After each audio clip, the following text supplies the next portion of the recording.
제가 세계 여러 나라를 다녀본 적은 없습니다만 그래도 꽤 많은 나라를 다녀보았습니다. 하지만 그런 나라를 다니면서도 제 마음 가운데 가장 가보고 싶은 여러 나라가 있는데 그 중에 한 나라가 로마입니다. 아직 저는 그 로마를 가본 적이 없습니다. 하나님께서 기회를 주시고 성도님들이 허락하시면 언젠간 제게도 한 번쯤 사랑하는 사람과 그 로마를 가볼 수 있는 그런 기회가 있지 않을까 생각해 봅니다만 그날이 언제 올지는 저도 모르고 주님도 모를 것입니다. 그러나 로마를 바라볼 때마다 제 마음에 그리는 그림 하나 있어요. 그것이 뭐냐면 콜로세움을 바라보는 것, 그리고 콜로세움 옆에 있는 그 개선문을 사진이 아니라 직접 내 눈으로 보는 것, 그리고 로마의 휴일에 남았던 오드리 헵번이 트레비 분수 앞에서 스페인 광장에서 젤라또를 먹었던 것처럼 나도 한번 그곳에서 먹어봤으면 좋겠다, 그런 마음을 가지고 있습니다. 그런데 그 로마에 대한 저의 향수와 동일한 마음을 가지고 있는 한 사람을 성경을 읽으면서 발견하는데 얼마나 기분이 좋은지 몰라요.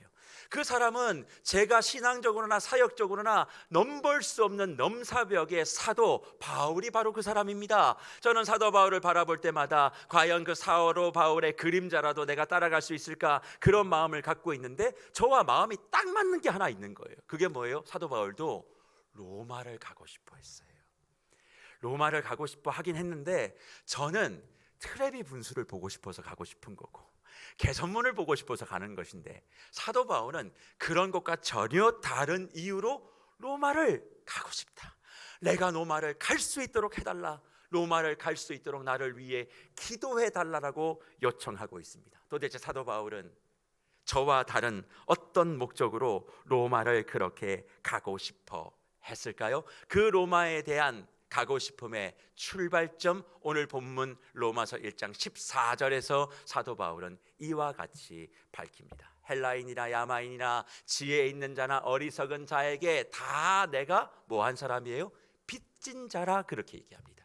예수 그리스도의 복음을 받은 사도 바울의 정체성은 예수의 종이 되었다, 그렇게 로마서 서론에서 밝힙니다.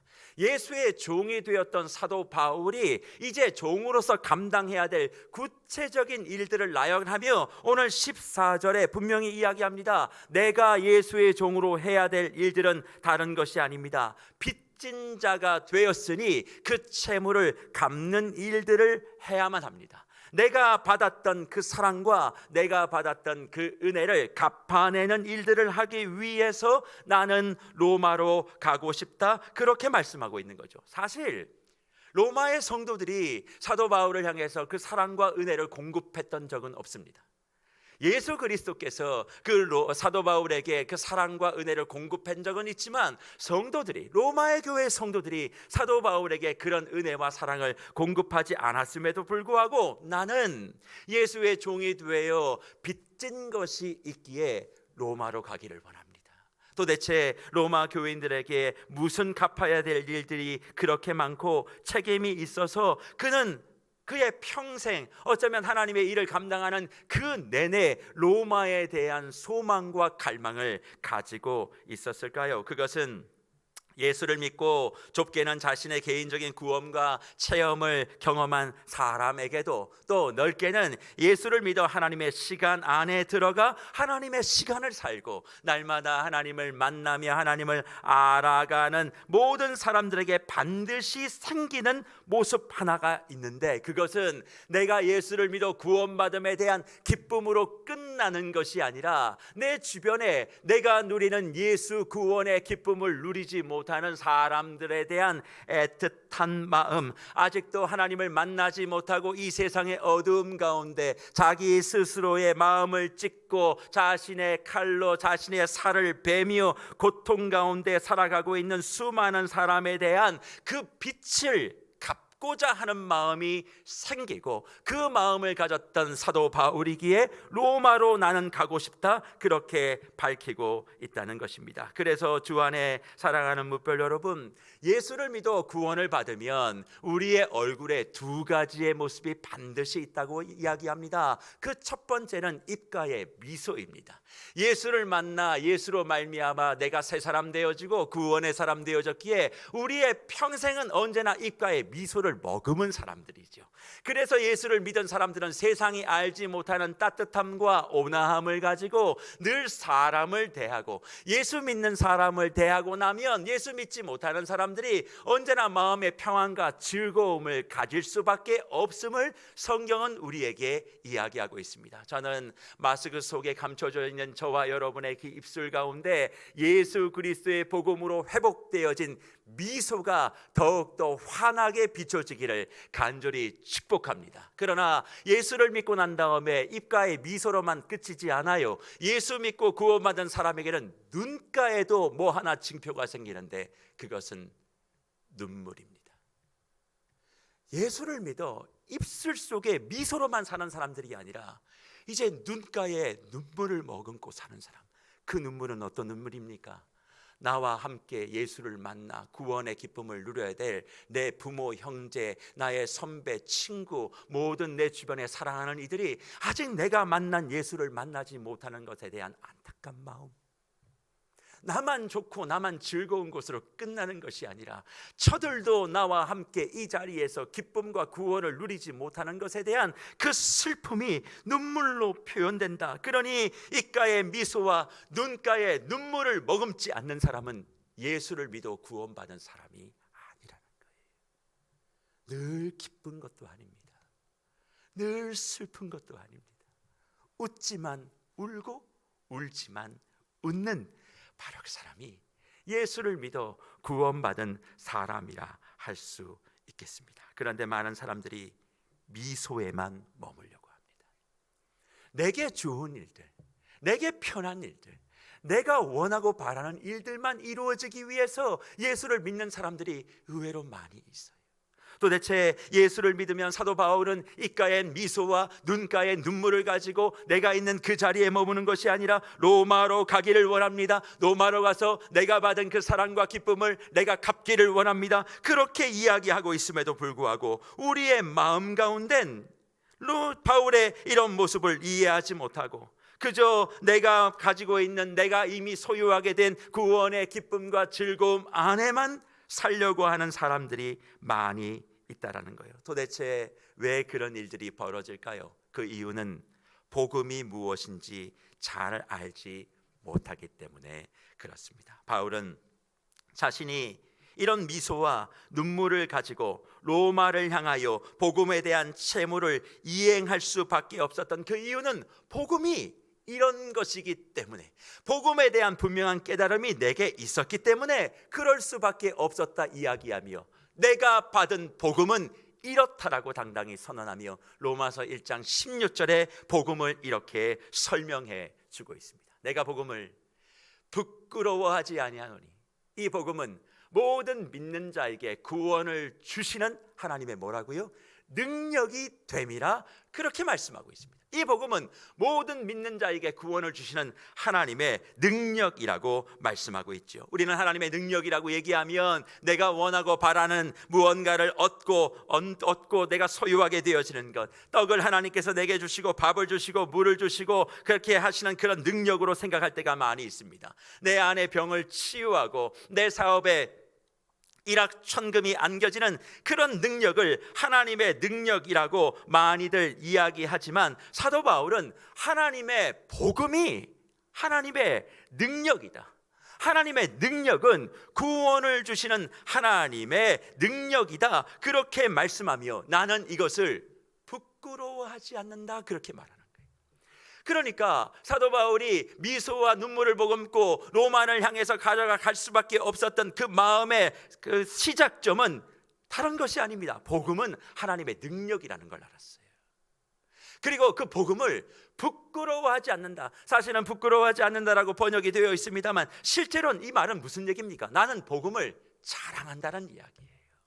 나는 복음을 자랑한다. 왜요? 사도 바울은 이미 갈라디아서 6장 14절에서 이미 고백한 말씀 하나가 있습니다. 그것이 무엇입니까? 그러나 내게는 우리 주 예수 그리스도의 십자가 외에는 결코 자랑할 것이 없으니 그리스도로 말미암아 세상이 나를 대하여 십자가에 못 박히고 내가 또한 세상에 대하여 그러하니라 말씀했던 것이죠. 내게는 십자가 위에 결코 자랑할 것이 없다, 그렇게 말씀하며 내가 만난 예수, 내가 믿는 십자가를 자랑하는 사람만이 구원받은 사람이라 우리에게 말씀해 주고 있는 것입니다. 그러니 내가 예수를 믿어 천국 간다라고 하는 이 한 문장이 구원의 전부가 아니라, 구원은 하나님의 능력입니다.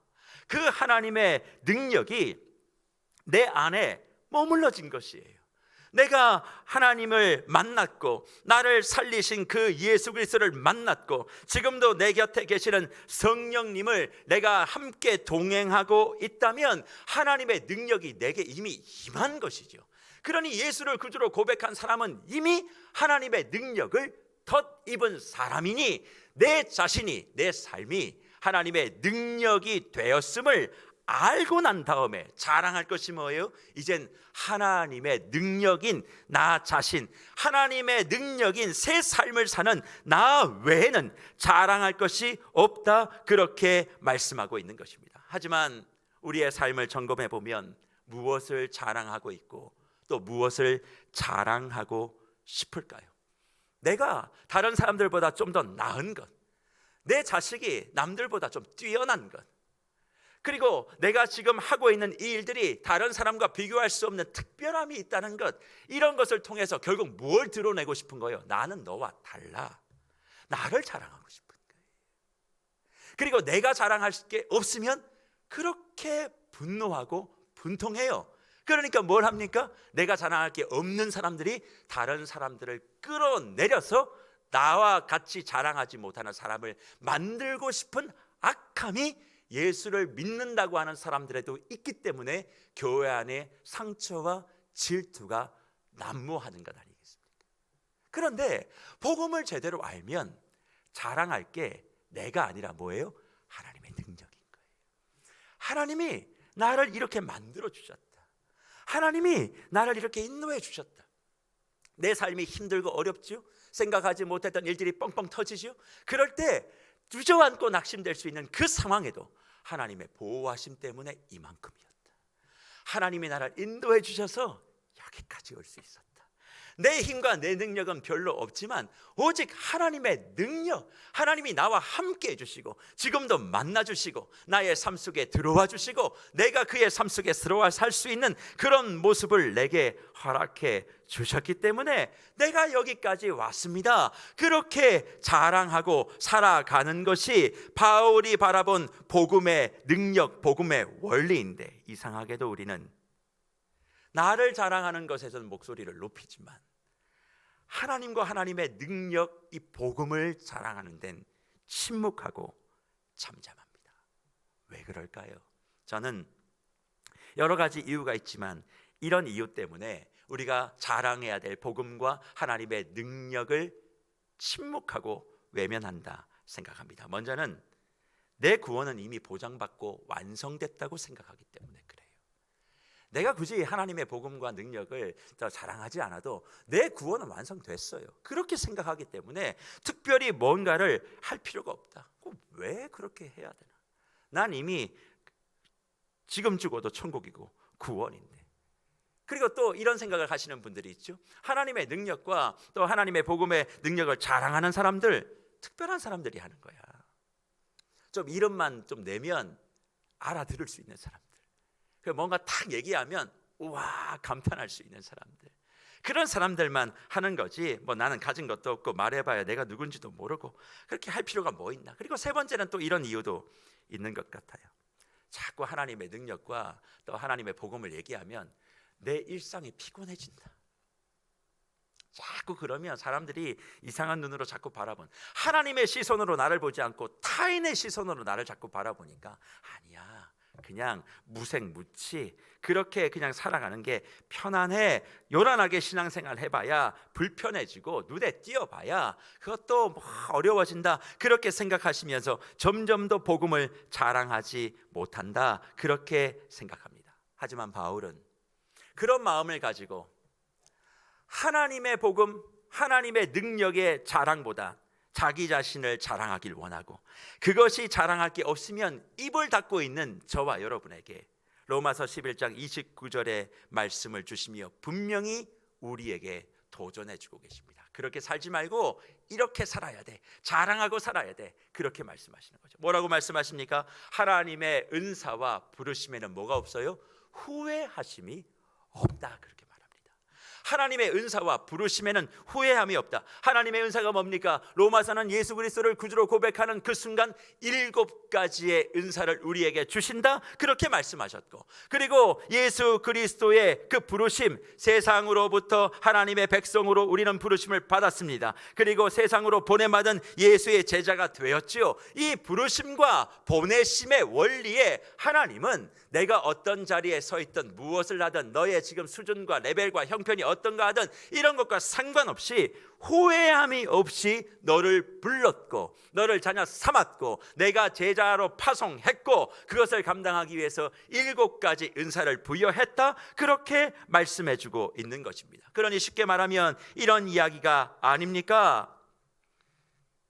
너 복음을 들은 나의 백성, 나의 아들, 나의 딸이요, 너 은사를 받은 하나님의 사람이요, 지금도 너와 함께하는 성령의 사람이요, 그 능력을 네가 부여받았으면 그 자리에서 주저하지 말고 망설이지 말고 너의 절망을 희망으로 바꾸고 네가 속해 있는 모든 삶의 어두움을 빛으로 바꾸어 내라고 내가 너를 불렀고 너를 세웠고 너에게 은사와 능력을 붓지 않았느냐? 그런데 왜 너는 그 능력을 자랑하지 못하고 그 능력을 이야기하지 못하고 오히려 패배자로서 무언가 두려워하는 마음을 가지고 이 세상을 살고 있니? 다시 일어나 복음을 자랑하라, 우리에게 말씀하고 있는 줄 믿습니다. 세상은 우리의 생각보다 강하지요.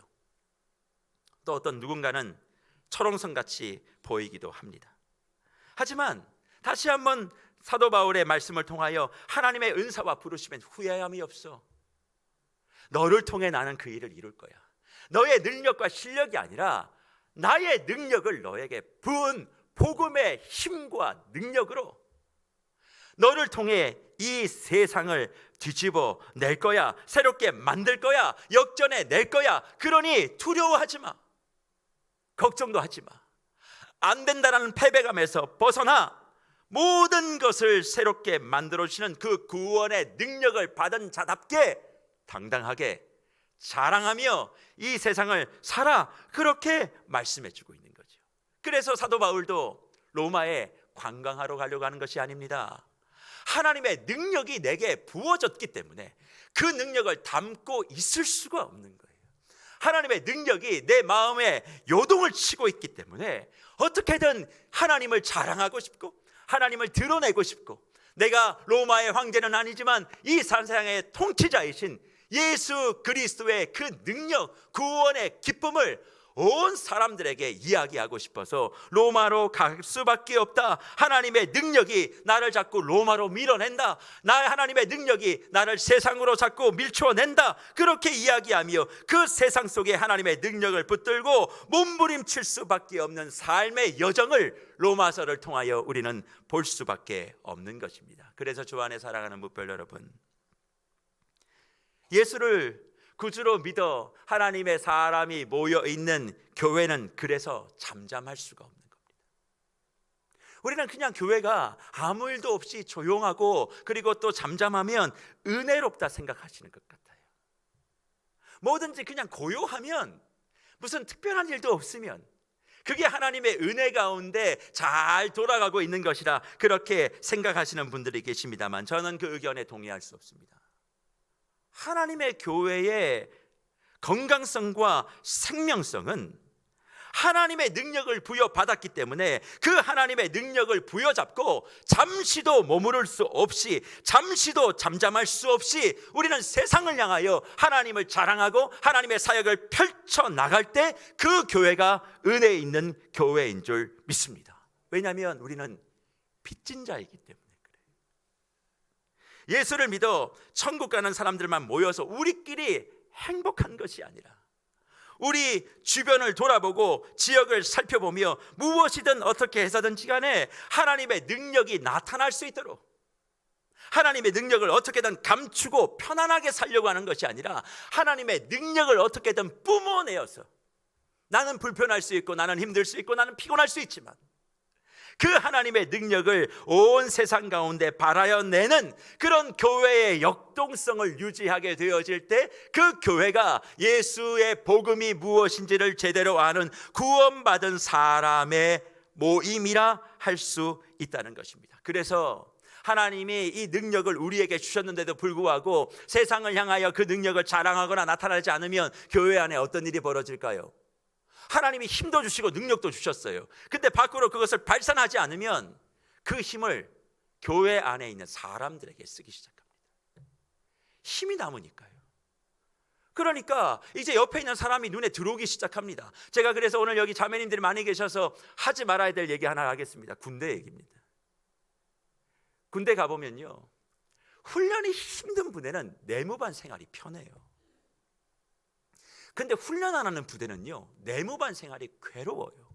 이유가 뭔 줄 아세요? 새벽부터 땅을 팍팍 기면요, 옆에 사람 신경 쓸 힘도 없어요. 그러니까 들어오면 씻고 자야 돼. 근데 훈련을 안 하고 힘을 안 빼잖아요? 힘이 남는 거예요. 20대 초반에 남자들이 힘이 남으면 뭐 하겠어요? 이제 괴롭히기 시작하는 거예요. 그러니까 내무반 생활이 괜히 이게 비상벨을 울려가지고 매니 머리 박고 막 하는 거 다 그게, 지금은 안 그렇다고 합니다. 여기 혹시 군대 안 가신 분들 계시면 두려워하지 마시고, 요즘 군대는 말은 그런데 천국이라고 하더라고요. 힘이 있는데 힘을 발산하지 않고 가지고 있으면 내부에서 터뜨려 버리는 거예요. 그러니 하나님의 복음이 능력이고, 이 능력을 내가 세상을 향해서 자랑하고 발산하지 않는 교회는 다 내부 간에, 내부 사이에 문제가 자꾸 생기는 거예요. 힘이 남으니까 비판하고 비난하고, 힘이 남으니까 서로 간에 그 에너지를 주고받으면서 마음에 상처받고, 그런 일들이 벌어지게 되니 교회가 교회다운 모습을 보일 수 있겠습니까? 그래서 보십시오. 하나님의 능력이 복음이라고 이야기했던 그 바울, 하나님의 말씀의 능력과 어떤 복음의 역동성을 가지고 하나님의 신앙인들이 그 삶을 살아내면, 하나님을 자랑하는 삶을 살아내면 반드시 복을 받는다라고 이야기하는데, 전 사도 바울이 두 가지의 복을 우리에게 가르쳐줬다, 그렇게 이야기합니다. 하나님의 복음을 알고 그 복음을 자랑하는 삶을 살아가는 사람들에게 주시는 하나님의 복 두 가지. 첫째는 알에 의한 바르게 됨이에요. 알에 의한 바르게 됨. 알에 의한 바르게 됨. 그게 도대체 무슨 말입니까? 오늘 로마서 1장 17절에 이렇게 말씀합니다. 복음에는 하나님의 의가 나타나서 믿음으로 믿음에 이르게 하나니 기록된 바 오직 의인은 믿음으로 말미암아 살리라 함과 같으니라, 그렇게 말씀하고 있어요. 복음에는 뭐가 나타나요? 하나님의 의가 나타난대요. 이 하나님의 의라고 하는 것은 올바른, 공정함, 옳음이라는 뜻이 담겨져 있습니다. 그러니까 하나님의 능력은 우리를 뭐하게 만든다고요? 바르게 만든다고요. 세상의 법과 질서가 나를 바르게 만드는 것이 아니라 하나님의 능력, 곧 복음은 나를 의롭게 만드니까, 하나님을 알아갈수록, 하나님을 만날수록 우리는 점점 더 뭐해지는 거예요? 바르게 되어져 가는 거예요. 하나님을 만나는 이 예배가 쌓이고 하나님을 찬송하고 하나님의 말씀을 묵상하는 시간들이 쌓여가면 우리는 나도 알지 못하는 사이에 바르게 되는 축복을 경험하게 되는 것입니다. 그러니까 바르게 살려고 애쓰지 마시고요, 은혜 받으려고 애쓰시면 되는 거예요. 하나님이 어떤 분이신지를 알려고 하면 난 자동스럽게 바르게 되어 있어요. 근데 하나님이 누구신지를 알고 싶지도 않아요. 복음이 무엇인지 배우시려고 하지 않아요. 근데 바르게 살고 싶으니까 우리 복음의 발음이 뭘로 자꾸 갈까요? 도덕과 윤리로 자꾸 가는 거예요. 그러나 하나님의 의, 그것은 바로 하나님을 알아가는 것을 통해, 복음이 뭔지를 알아가는 것을 통해 우리에게 주어진다, 그렇게 말씀하고 있고, 두 번째 복은 무엇입니까? 관계에 의한 역동적인 삶이에요. 관계에 의한 역동적인 삶. 이게 도대체 무슨 말인가? 18절에 사도 바울이 뭐라고 얘기합니까? 이렇게 얘기하죠. 하나님의 진노가 불의로 진리를 막는 사람들의 모든 경건하지 않음과 불의에 대하여 하늘로부터 나타났다, 그렇게 말씀하고 있습니다. 쉽게 얘기하면 하나님께 신실하지 않는 사람, 하나님을 섬기지 않는 사람은 이미 하나님의 진노가 임한 삶을 살고 있다는 얘기입니다. 그럼 이 말을 쉽게 풀면 무슨 얘기냐? 하나님과의 관계가 맺어지지 않으니까 그의 삶에 의미가 없는 거예요. 진정한 삶의 의미가 무엇인지 모르니까 역동적인 삶을 살지 못하고 늘 어떤 삶을 살려면 편안한 삶을 사는 거죠. 내가 원하는 삶을 사는 거예요. 뭐든지 그냥 마음속에 내가 원하고 바라고 이것들을 하면 다 좋다. 근데 그게 뭐예요? 하나님의 진노라고요.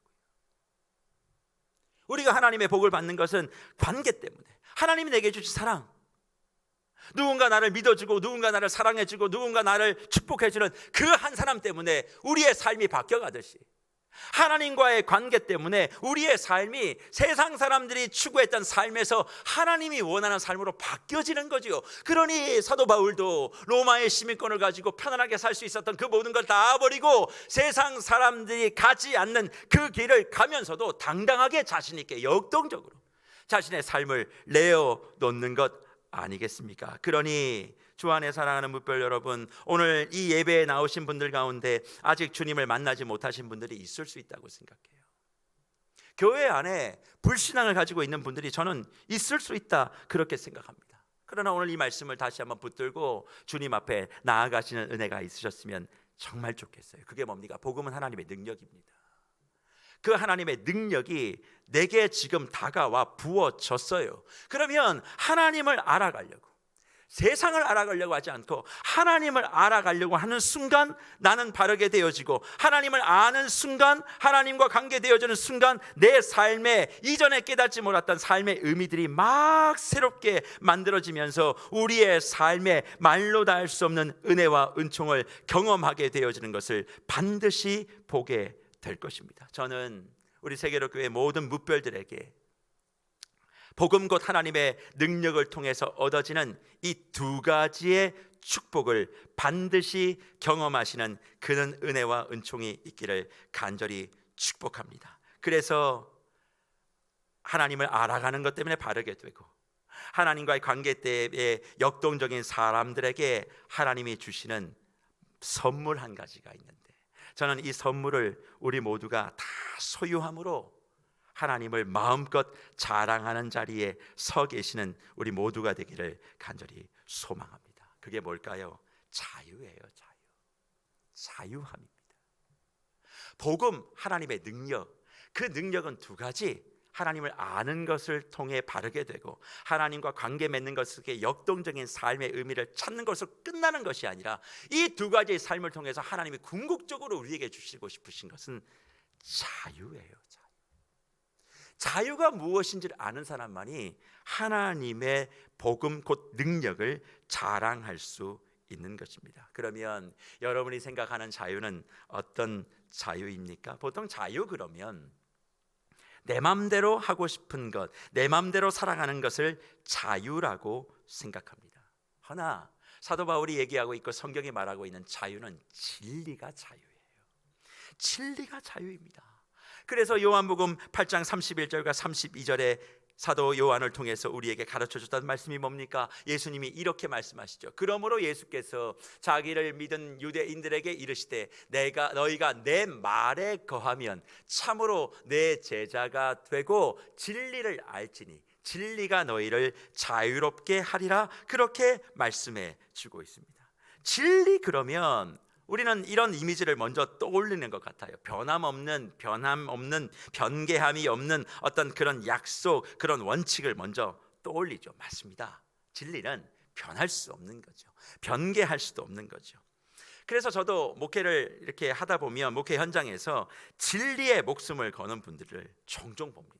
대단하다는 생각을 할 때도 많고요. 그런 분들을 볼 때마다 존경스러울 때도 많이 있습니다. 그런데 진리의 목숨을 거시는 수많은 분들을 가만히 보고 있자면 그 진리가 예수 그리스도가 아니라 자기의 원칙을 진리 삼아 목숨을 거는 분들이 의외로 많이 있다는 거예요.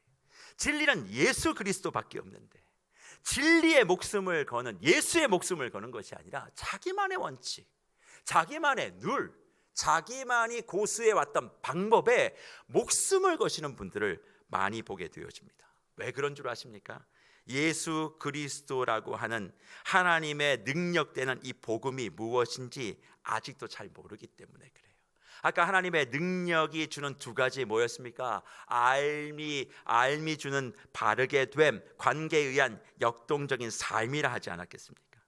그러니 예수 그리스도를 믿는다라고 하는 그 말 속에는 맹신적인 믿음이 있는 게 아니에요. 예수를 믿는다라고 하는 건 인격적 관계가 형성됐다는 거예요. 주님과 나이가 통했다는 이야기예요. 내가 그냥 믿습니다, 은혜 주십시오, 뭐 주십시오 하면 하나님이 무슨 자판기에서 뭘 주지 뚝뚝 떨어뜨려 주는 것이 아니라 관계예요. 관계가 생겨나니까, 예수님과 관계가 생겨나니까 이 일에 대해서 내가 이걸 먹고 싶습니다, 갖고 싶습니다, 자판기를 딱 눌려도 설명해 주시는 거예요. 그거 지금 안 돼. 그럼 안 된다 그러면 때를 쓰고 왜 안 되냐고 울부짖는 것이 아니라 하나님이 설명하는 걸 납득하기 시작합니다. 여차여차 해서 이렇게 되는 거고, 너 지금 그거 먹으면 안 되고, 그거 가지면 안 되고, 그래서 내가 이거 주는 거니까 알겠지? 그러면 그걸 받아들이고, 그리고 그 받아들이는 것을 통하여 내 삶의 새로운 날들, 새로운 시간들을 발견하고, 그게 있으면 더 좋은 시간이 아니라 그게 없어도 더 좋은 삶을 살게 되니까, 세상이 무언가를 이야기하는 것이 내게 없어도 나는 하나님의 능력, 하나님의 복음을 자랑하는 삶을 살 수밖에 없게 된다, 그렇게 말씀하고 있는 거죠.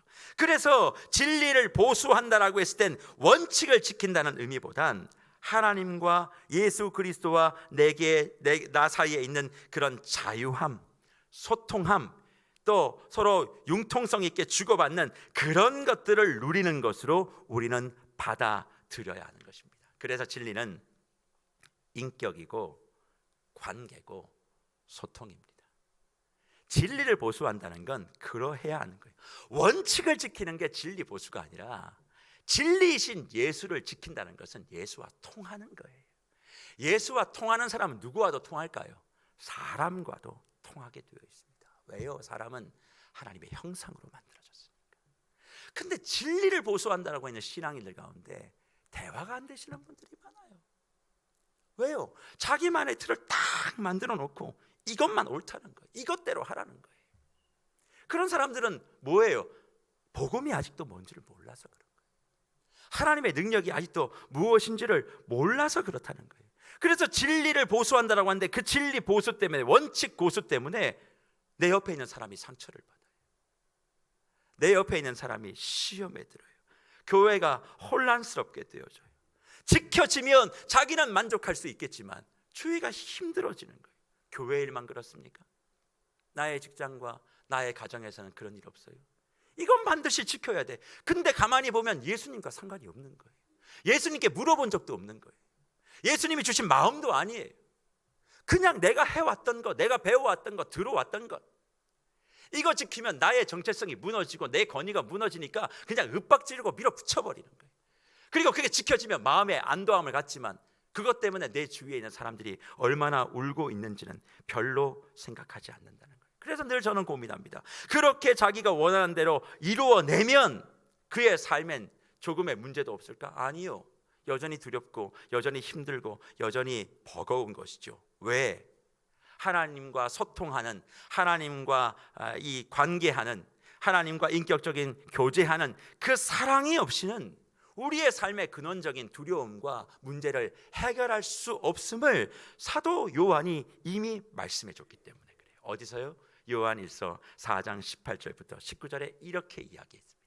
사랑 안에 두려움이 없고 온전한 사랑이 두려움이 내쫓나니 두려움에는 형벌이 있습니다. 두려워하는 자는 사랑 안에서 온전히 이루지 못하였느니라. 우리가 사랑함은 그가 먼저 우리를 사랑하였습니다 말씀하고 있어요. 진리 보수는 주님과 사랑하는 것입니다.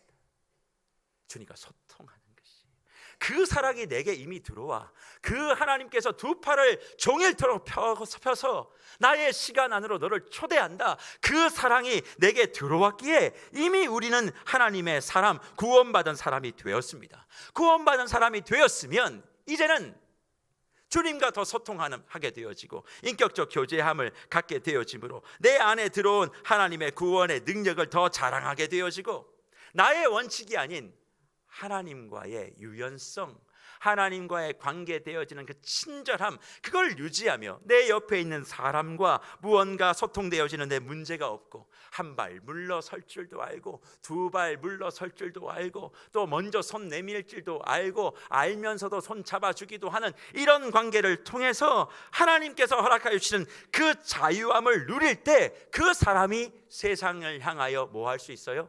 복음, 곧 하나님의 능력을 마음껏 자랑할 수 있답니다. 지금 세상은 신앙을 가지고 있는 저와 여러분들이 너무나 폐쇄적이라고 이야기합니다. 심지어는 사랑도 없다라고 이야기합니다. 근데 그 이면에는 뭘까요? 말이 통하지 않는다라는 거예요. 왜 말이 통하지 않습니까? 말이 통하지 않는 나에게 다가오신 하나님의 사랑을 머금었는데 왜 우리는 내 주변에 말이 통하지 않는 사람들을 그렇게 버거워합니까? 그들에게 진리가 주는 자유함을 가지고 나아가서 내가 받았던 하나님의 복음, 곧 하나님의 능력이 이렇다. 내 삶에 이런 기쁨이 있더라, 이런 아픔이 있더라. 그렇게 이야기하며 우리의 삶의 걸음을 한 걸음 두 걸음 나아갈 때 그 삶이 사도 바울이 그렇게 예수의 종이 되어서 갚고 싶었던 사랑과 은혜와 구원의 빛을 갚는 마음, 그 마음을 우리가 갖는 것 아니겠습니까? 그러니 주 안에 사랑하는 뭇별 여러분, 내가 복음 하나님의 능력을 소유하고 그로 말미암아 바르게 됨과 그리고 역동적인 삶을 선물로 받아 이제 진짜 자유함의 능력을 소유한 사람이 되었다면 이제 저와 여러분들이 해야 될 일은 단 한 가지밖에 없습니다. 그것이 뭘까요? 로마를 향해 달려가는 거예요. 그래서 저는 말씀을 마무리하며 우리 주의 뭇별들에게 주님의 마음을 전하는데 두 가지의 마음을 전하고 싶습니다. 구원받아 내가 이제 예수 그리스도로 구원받아 천국 간다, 그것만 생각하지 마시고 이제 천국보다 우리가 먼저 소망하고 찾아야 될 것은 여러분의 로마입니다. 관광을 위한 로마 말고요, 하나님의 사랑과 복음을 먼저 받은 그 빛을 갚기 위한 여러분의 로마를 찾으셔야만 합니다. 이젠 그 로마로 가십시오. 교회 성전에 머물러 있지 마시고 그 로마를 찾고 로마를 향해 발걸음을 옮기시는 저와 여러분이 되시기를 간절히 축복합니다. 복음이 뭔 줄 알고 구원받은 사람은 천국을 찾는 사람이 아니라 로마를 찾는 사람이에요.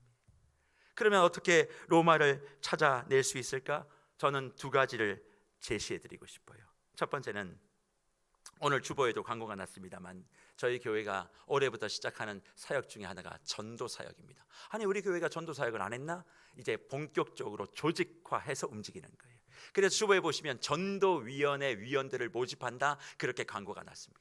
제가 그 광고를 내겠습니다. 우리 담당하시는 목사님이 저한테 딱 가지고 왔길래 제가 딱 한마디 했습니다. 광고 내도 한 사람도 지원하지 않을 거다. 제가 확신 가지고 예언했습니다. 그랬더니 목사님 그러시는 거예요. 그래도 목사님 광고는 내셔야만 합니다. 그래, 광고는 내야지. 근데 한번 보자, 몇 명이나 지원하는지. 지원해도 열심을 내시는 분들이 3개, 4개, 5개 하시는 분들이 분명히 지원하실 거다. 난 그거 원치 않는다. 오늘 어떤 것도 하지 아니하시는 분들은 오늘 여기에 마음의 부담을 가지시고 전도위원회가 아니라 나의 노마를 찾았다, 그렇게 생각하시고 자원하시는 은혜가 있기를 간절히 축복합니다. 이제는 열린 다락방을 통해서 또 커피 브레이크를 통해서 몸된 교회가 이제 세상을 향하여 하나님이 주신 그 능력과 자유를 가지고 소통하려고 합니다. 그냥 강제적으로 예수 믿어라, 그게 아닙니다. 소통하는 거예요. 하나님이 주신 진리는 자유니까 자유를 가지고 이제 초대하고 초청하고 내가 달려가서 예수를 입술로 고백하지 않으면 당신 구원받지 않아요, 이게 아니라 그들의 얘기를 들어주는 거예요. 우리의 모습을 보여주는 거예요. 그리고 우리의 모습을 보고 그들이 기뻐할 수 있도록, 그들이 마음이 움직일 수 있도록, 그래서 하나님의 능력을 자연스럽게 자랑해낼 수 있도록 여러분의 노마를 찾으시고 여러분의 로마가 이 전도위원회가 될 수 있도록 마음을 모아주셔야만 합니다. 그리고 또 있습니다. 여러분의 로마를 찾는 방법 두 번째, 그건 뭘까요? 이제 고난중간이 얼마 남지 않았습니다. 부활주일이 얼마 남지 않았습니다. 부활절이 되면 저희 교회는 늘 하죠. 부활절에 품은 생명 감사주일에 추수하자. 태신자 작정이 있어요. 지금부터 기도하셔야 됩니다. 주여 나의 로마를 보게 하여 주시옵소서. 지난번에도 내가 태신자 작정을 했는데 목사님 이번에도 안 되면 어떡합니까? 로마 가고 싶다고 매번 갑니까?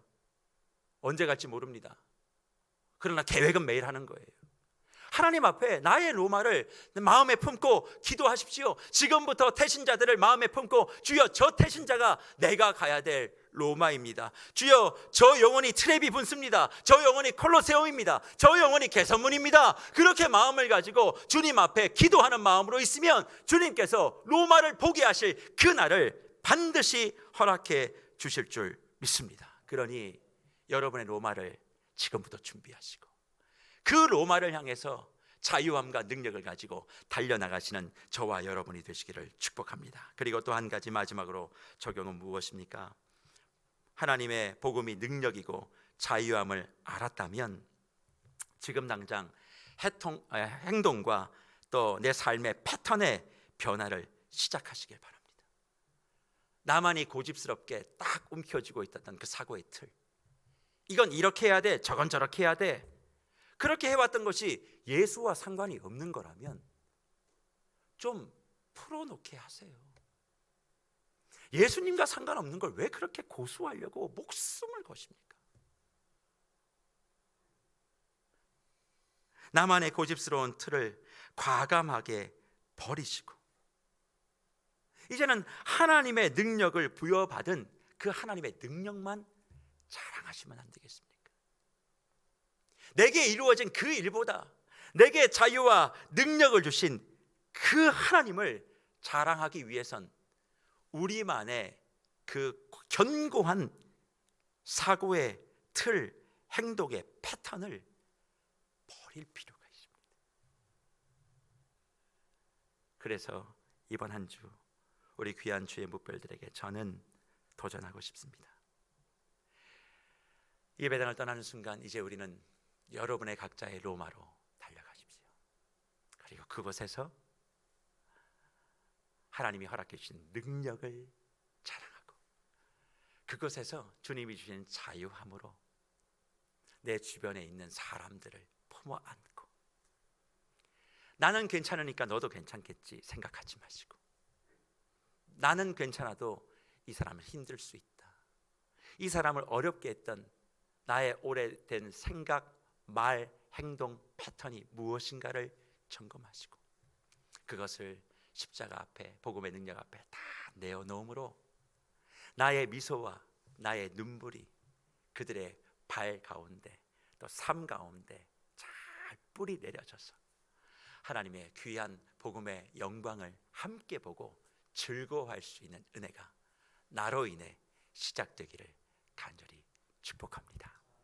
여러분의 로마 하나님께서는 보내기를 원하십니다.